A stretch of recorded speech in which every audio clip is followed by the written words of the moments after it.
Welcome back, PetaPixel viewers. It is Niccolls here. Today we're playing with the brand new Panasonic 28-200 f4 to 7.1, a full frame lens for L mount, of course.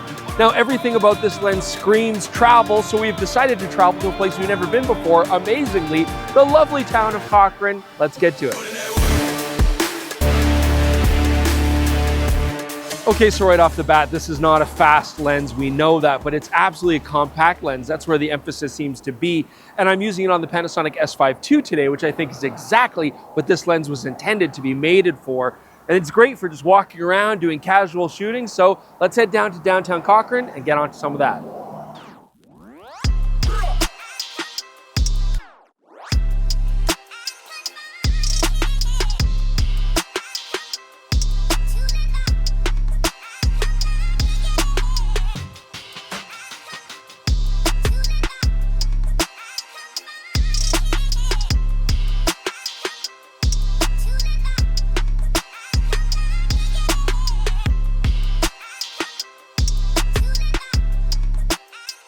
Okay, so handling first on the 28-200. So Panasonic says that this is the world's smallest and lightest long zoom lens, full frame for a mirrorless camera.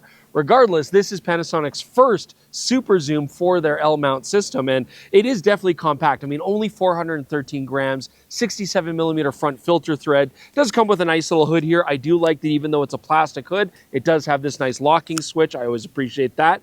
This is an image stabilized lens as well. It gives you about 6.5 stops of stabilization. I'm able to shoot down to 30th of a second, even with 200mm, and get sharp pictures. So I think it is a very stable platform. Now, because this is such a small, compact lens, there's not a lot of real estate for a whole bunch of accoutrements. We don't have a customizable button or anything like that, just autofocus, manual focus selector switch, and image stabilization on and off. The rings are nice, though. The manual focus is well dampened. I mean, by wire, it's rough to use, but of course, like any Panasonic lens and body combo, I can set this to linear manual focus, and then it's way nicer to use. The zoom ring as well, I mean, it's not bad. It's actually got a nice bit of resistance. I don't feel like it's going to creep too much if I'm walking around just having it out there. And at the same time, I can still throw it nice and quickly if I want to do a quick transition. The body itself, it is a bit more plastic, a little bit more lightweight, but it is still weather sealed. It's got dust and moisture resistance, and you can see that rubber seal around the mount. So as you've seen on a lot of Panasonic lenses, this has a stepping motor that does have advantages, especially for video where you get nice, smooth autofocus. And we're seeing that here, but it's also silent and it's snappy. I have no problem with this for photography. It's focused from near to infinity, nice, quick, and snappy. So good autofocus for this lens. Hey, here's a little known fact about Cochrane, Alberta. Did you know that this was the setting for the 1986 aptly named movie Rad, a BMX masterpiece? Actually, objectively quite a terrible movie, but it was shot here in Cochrane, Alberta and parts of Calgary, the fictional town that's the setting for this amazing BMX racing and general teenage shenanigan having is actually also called Cochrane in the movie. Anyways, there you go. So let's talk about flare. Why don't we do that?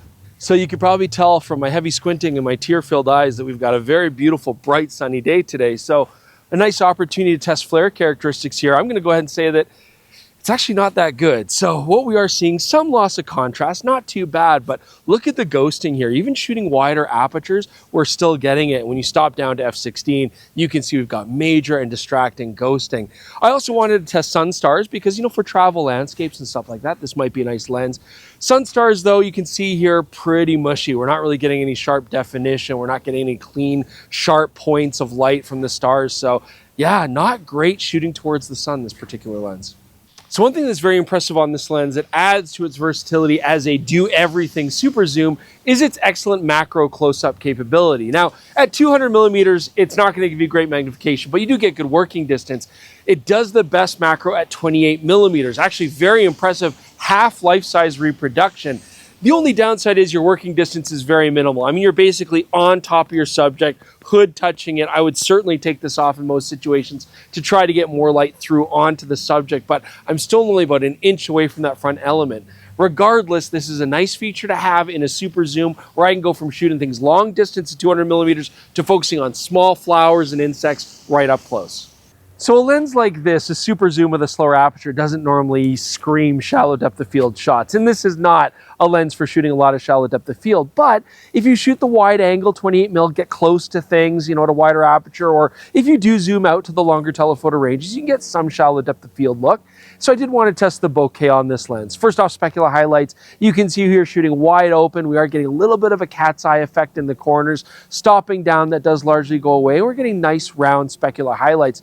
I'm not seeing any onion rings here, but I am seeing a fairly strong soap bubble effect. So in certain shots where you do get soft backgrounds, I would say they have a little bit of a harsh look to them, but the transitions from in focus to out of focus aren't bad. And overall, this isn't a lens that's going to really give you super shallow depth of field. So I think that overall the bokeh on this lens is quite pleasing. All right, it's Jordan here to talk about video performance on a lens review. What the hell is going on here?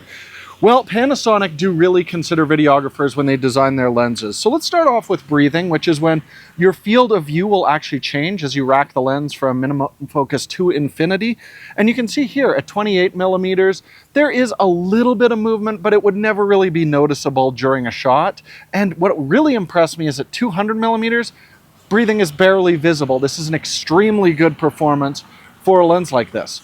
As well, Panasonic really thought about the design and weight of this lens. It's very similar to their 14-28 ultra-wide angle zoom, so you can juggle between this lens and that if you're using a gimbal. And also, the weight doesn't shift as extremely as you zoom the lens as what we see with a lot of these other super zoom lenses. So again, that means less gimbal adjustments. It's just really nice to know if I put a Panasonic lens on a body, it's going to be optimized for video shooters like me, and that tradition continues with the 28-200. Okay, so let's talk about sharpness next. We'll go to our test charts. And honestly, shooting 28mm wide open at f4 in the centers, it's not the best detail. I mean, you really got to stop down to f8 as you can see here, and it does sharpen up quite nicely in the centers.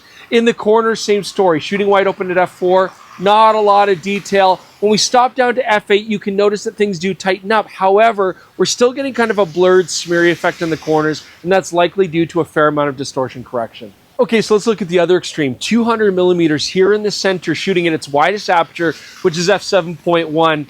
I wasn't totally blown away by the level of detail I was getting here wide open. Stopping down to f8, not really a difference because we're not really changing the aperture that much. It still doesn't quite have the sharpness that I would hope for. Looking here in the corner, shooting wide open at f7.1, same story as we saw at 28mm. Fairly soft corners. They don't really tighten up that much when you go to f8. We're still getting that smeared, blurry look in the corners. What I did find shooting around here today with the lens in general is that it does its best work stop down significantly. I mean, shooting f9, shooting f10, but that does limit how much light you can get into a lens. Great when you're outside on a day like this, but if I was pushing this in low light situations, I'd really want to stop down as much as possible because it really helps the sharpness, but then that's going to really hurt what kind of ISO I have to use. So, I had a fun time walking around Cochrane here. I can't believe we haven't been here before. This is a lovely little town, and I'm sure we'll shoot here more often. And that's exactly what this lens is designed for. I mean, this is perfect. You're going on a day trip. You just want a compact, lightweight, versatile, easy to carry lens. You don't have to bring anything else in your camera bag. And this did exactly what it's intended to do. Now, I have to say, using this lens today, it actually did remind me of using super zooms like decades ago, where it was versatile, but there are some optical compromises, and certainly there are a few here. Although I do feel like things like the sharpness will be more of a factor on a higher resolution body, like a 60 megapixel sensor, than they would here on this 24. I think it actually worked out quite well here.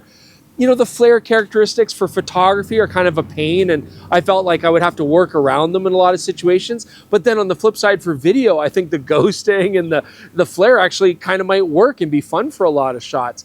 And that is an important point. I think this is absolutely still a hybrid lens for both photo and video. And it's clear that Panasonic, as usual, is putting a lot of work correcting this lens for video as much as for photography. And that does often have some compromises when it comes to image quality. But if you are looking for a very lightweight compact lens that can do everything, I think Panasonic have delivered a really nice product here. And frankly, you don't really have any other options. I mean, we absolutely love the Tamron 28-200. It is better optically, although it is physically larger and heavier, but you can't get it in L mount. So I think that this is a really nice option for somebody who just wants a do-all lens. That's what Panasonic set out to do, and I think they did a good job with it. Leave your comments below. Let us know what you think. Please check out the podcast. It's on the exact same channel or all your favorite podcasting apps. You can listen to us. Just search for PetaPixel Podcast. Subscribe to the channel if you haven't already. Thanks for joining us here in lovely Cochrane. We'll see you soon with more episodes on PetaPixel.